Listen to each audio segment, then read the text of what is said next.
This is Brian Van from Sport Bike Track Gears, sportbiketrackgear.com. Today we are going to do a video review on a brand new jacket from Speed and Strength for 2009. This is the Hang 'em High mesh jacket. Let's give you a little 360 here. Pretty cool coat, different look to it. Got some nice printed detail down the sleeve mixed with some embroidery. Look to the back, same thing here, some printed detail mixed with embroidery. Embroidery here on the chest. The first thing you'll notice when you see this coat, and Ryan, if you want to zoom in a little bit and give them a look at the mesh, this is going to flow a ton of air. They used a combination of the AR600 frame that's in the other coat and what they call fierce mesh. Okay, they put the AR600 in the higher impact and abrasion areas, shoulder and elbow, okay, and then put the mesh all on the inside of the sleeves, the body, and the back. Tons of airflow is really the theme with this jacket.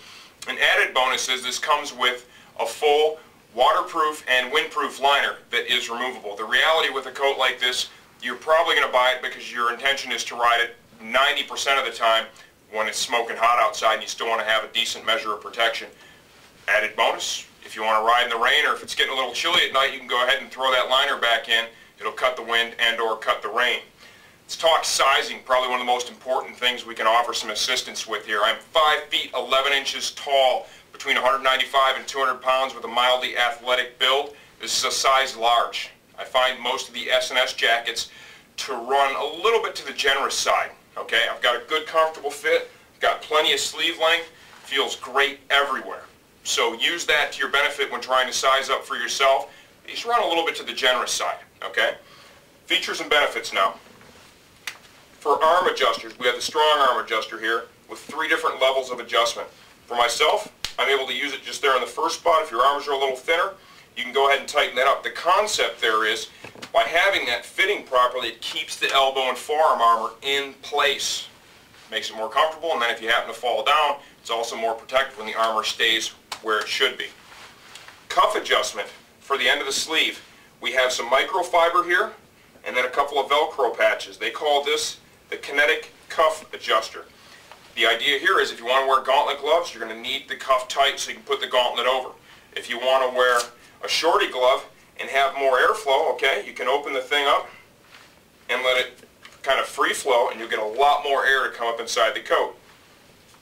Over the zipper we have a snap, zipper up, and there is a bit of an adjustment here for the waterproof liner as well, so you can kind of tighten up the cuff there.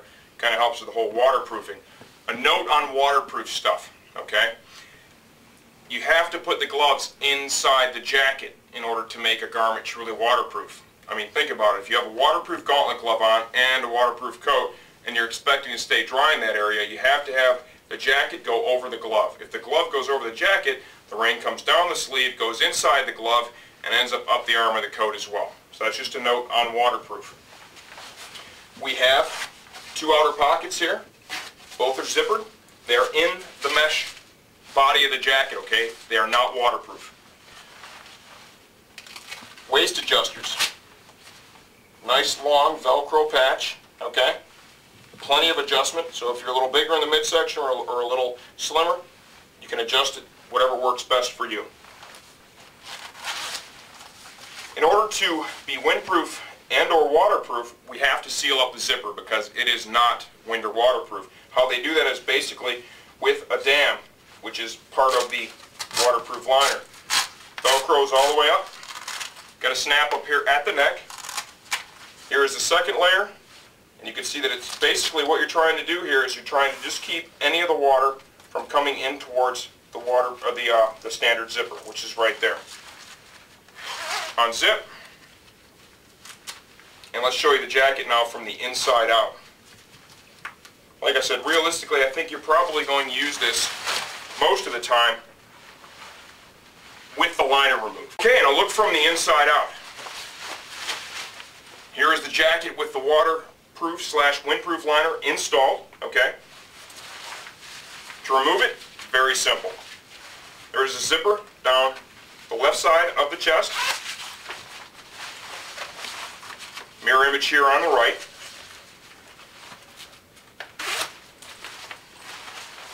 The base of the neck, you've got a snap. Piece of material goes through loop, Here are the sleeves. 2 Velcro patches. Kind of push the liner in there just a little bit. Repeat the same process on the other side. Velcro patch, push it through, out comes the liner. You know, if you want to travel with this, you can easily fold this up so it'll occupy a very small space in either the trunk of the motorcycle or in a backpack if you happen to be wearing one. That way, if the conditions change, you have your liner with you and you can install it and respond to said conditions. Take a look at this mesh. I mean, clearly you can see right through this. It's going to flow air like you're not wearing a shirt, which is going to be nice because the whole idea here is to keep you cool and comfortable. The collar is trimmed in a nice neoprene. It's going to keep you comfortable. It's a low restriction collar.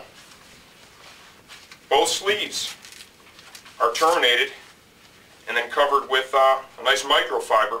Feels really nice against the skin. That's a nice feature, sure. The armor in the elbows and the shoulders is CE certified. I'm going to pull that out and give you a look. Soft, comfortable, very compliant. Offers a good measure of protection. You can see here the coverage area is certainly pretty large, which is what you want. To remove the elbow armor, go into the sleeve from the cuff. Velcro panel.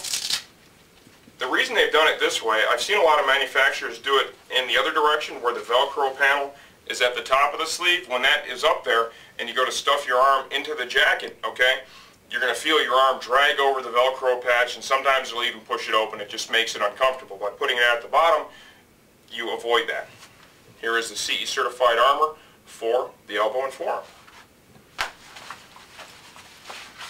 Back protector. To remove this, simply open this Velcro panel right here. You're going to have to kind of fold this thing up a little bit like a taco, okay, to get it out of here. Don't be afraid to distort it, and remember to be patient. You do not want to damage the liner or the coat trying to get the back protector out. So go ahead and really kind of fold that thing up. It'll snap right back, no worries. It's got a nice dual density back protector. You can see there's some holes that have been drilled in it. That is to allow the heat energy to escape. The heat and the moisture works to keep you cool. Staying with the theme of the mesh jacket. Additional features here, you're going to see there are 2 clips that can attach to either belt loops on your pants or a belt if you're wearing one. The idea is to keep the pants and the jacket overlapping so you don't ride around with your BVDs hanging out. Nice feature. You'll also note that here at the tail of the jacket they've added a layer of padding, energy absorbing foam. That's nice in the event of a fall too. Just a little safety bonus. I think we've pretty well covered it. This is a nice jacket from Speed and Strength. The hang 'em high, like I said, I really kind of like the detail on the sleeves. I like it on the textile as well as the mesh. All new for 2009.